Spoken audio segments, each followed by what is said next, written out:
या बातमीपत्राचे प्रायोजक आहेत गोकुळ, गोकुळ दूध आणि दुग्ध उत्पादने।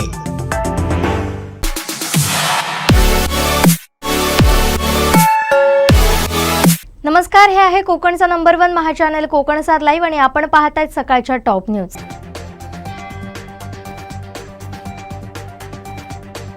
कणकवली वन विभागातील वनमजुरानं लाकूड वाहतुकीसंदर्भातील कामाकरता तब्बल 40,000 रुपयांची लाच मागितल्याप्रकरणी लाचलुचपत प्रतिबंधक विभागानं कणकवली जानवली इथल्या वन विभागातील कर्मचाऱ्याला रंगेहात पकडलाय। जानवली वन परिक्षेत्र कणकवली इथं ही कारवाई करण्यात आली आहे। दरम्यान या कारवाईनंतर वन विभागामध्ये एकच खळबळ उडाली असून यापूर्वीही कणकवली वन विभागातील अनेक कर्मचारी लाचलुचपत प्रतिबंधक विभागाच्या रडारवर आले होते।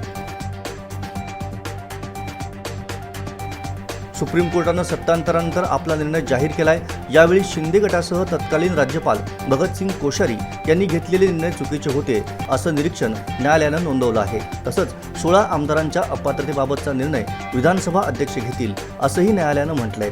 सर्वोच्च न्यायालयाच्या या निरीक्षणानंतर दोन्ही गटातील नेत्यांकडून विविध प्रतिक्रिया येत आहेत। सामनाच्या अग्रलेखातून निकालानंतर आज पुन्हा एकदा शिंदे फडणवीस सरकारवर खरमरीत टीका करण्यात आली आहे। फुटीर गटाचे अंतर्वस्त्रही सर्वोच्च न्यायालयानं उतरवलं।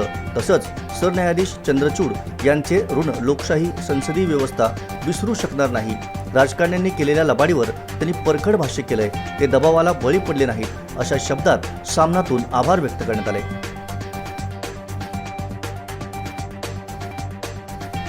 राज्यात काल कमाल तापमानाची नोंद झाली तर आज उष्णतेच्या लाटेचा इशारा हवामान विभागाने दिलाय।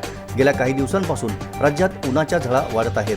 अनेक ठिकाणी पारा 40 अंश सेल्सिअसच्या वर पोहोचलाय।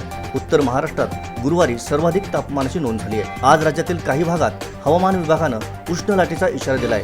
कमाल तापमान 40 अंशाच्या वर आणि सरासरी तुलनेत तापमान 4.5 अंश सेल्सिअसपेक्षा जास्त वाढलं असल्यास उष्णतेची लाट आली असं समजले जाते।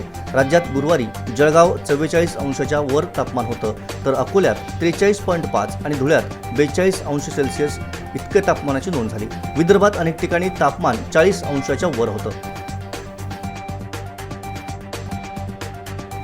बहुतेक मतदानोत्तर सर्वेक्षणातून कर्नाटक राज्यात त्रिशंकू परिस्थिती निर्माण होण्याचे संकेत दिले आहेत। त्यामुळे राज्यात सरकार स्थापन करण्यासाठी काँग्रेस आणि भाजपा दोन्ही पक्ष आतापासून पडद्यामागे जोरदार प्रयत्न करत आहेत। भाजप नेत्यानं एका वृत्तसंस्थेला सांगितलं की सरकार स्थापन करण्यासाठी बहुमतात कमी पडल्यास त्यांच्याकडून काँग्रेस आणि JDS मधून निवडून आलेल्या आमदारांना भाजपात आणण्याचा प्रयत्न होऊ शकतो। मात्र काँग्रेस नेते BK हरिप्रसाद याला उत्तर देताना म्हणाले, काँग्रेस आता कर्नाटकची जुनी काँग्रेस राहिलेली नाही। आम्ही आता विकसित झालो आहोत। आमच्या आमदारांची शिकार करणं शक्य नाही।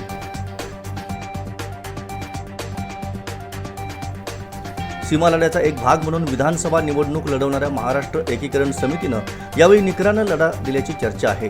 त्यामुळे समितीच्या विजयाच्या आशा पल्लवित झाल्या आहेत। गेले महिनाभर समिती कार्यकर्ते व मराठी भाषिकांनी घरदार विसरून रात्रंदिवस समितीसाठी काम केलंय। त्यामुळे समितीला विरोधकांसमोर कडवं आव्हान उभं करण्यात यश आलंय। ग्रामपंचायतीपासून ते लोकसभेपर्यंत निवडणुका समितीनं लढवल्या आहेत।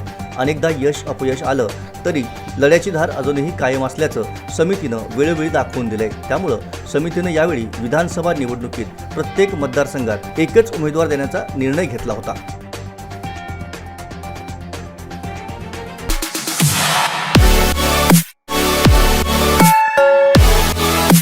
आणखीन काही महत्त्वाच्या बातम्यांसह भेटूया यानंतरच्या बातमीपत्रात। पाहत रहा कोकण 7 लाईव्ह, नव्या कोकणचा ग्लोबल ब्रँड। या बातमीपत्राचे प्रायोजक होते गोकुळ, गोकुळ दूध आणि दुग्ध उत्पादने। आमचे दिवसभरातले सर्व अपडेट्स, ताज्या घडामोडी आणि थेट लाईव्ह पाहण्यासाठी सबस्क्राइब करा, लाईक करा कोकणचा नंबर 1 महा चॅनल कोकण 7 लाईव्हचं YouTube चॅनल।